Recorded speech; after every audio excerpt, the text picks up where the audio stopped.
Hey y'all, I'm Jeremy. I'm the owner of Float, and I wanted to go over a few frequently asked questions that we have about floating and flotation therapy. Um, One of the main things that people ask is, do I need to bring anything? Right now, while we're operating under COVID, we don't have the locker room set up with all the amenities that we normally do, but hopefully soon we're going to have that set up again. But as far as for your actual float session, you do float naked, so you don't need a bathing suit or anything like that. The rooms are totally private, and we lock the door when we leave you there. So that's the best way to float, so you don't feel anything on your skin while you're floating. So you don't need to bring anything special. We have towels, shampoo, conditioner, body wash, all those type of things. So just come ready to relax, and we'll take care of you.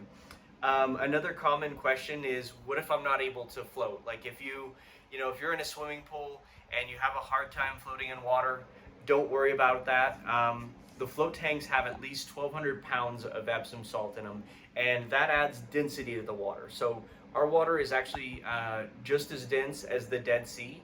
So the cool thing is when you lay back and you can actually completely relax your body, everyone will be able to float without any effort. We've actually dropped a bowling ball in a float tank and it pops to the top of the water. So no matter how dense you are, no matter how terrible you are at floating, you will float in a float tank.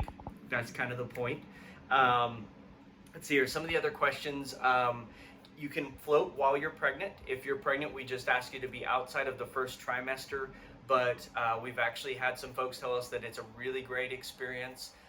We can even provide some special equipment, some pool noodles, so that you can flip over and float belly down. Obviously, you want to keep your face out of the water, but it's one of those experiences where you can relieve some of that abdominal pressure and lay belly down where you normally aren't supposed to do that. So that's a really cool experience. Sometimes folks ask us if the salt is bad for your skin. Fortunately, we use Epsom salt. So Epsom salt's kind of a misnomer. It's technically a mineral, so it's not a salt, and it will not dry your skin out. Actually, most people notice that their skin and hair actually feels better after a float session. Some people feel like while they're in there, they notice that it feels really silky. So it's actually one of the benefits of floating. The science is a little bit thin on how much transdermal absorption or how much of the magnesium or Epsom salt you're able to absorb through your skin. But some folks believe that there is some of that benefit that's taking place as well. Some of the other questions that happen is, what if I fall asleep? I personally slept in a float tank. We feel like it is safe if that does happen. You're completely buoyant in a float tank. It's actually very difficult to flip over. It takes quite a bit of effort. I did an overnight float once and slept for about 4 hours in a float tank. I was awake for about 2 hours. So it definitely happens pretty regularly. We meet guests that come out of the float tank and they're really not sure how much time they spend in there because they fall asleep. I always like to stay awake and take in the experience, but we're here for whatever you need it to be.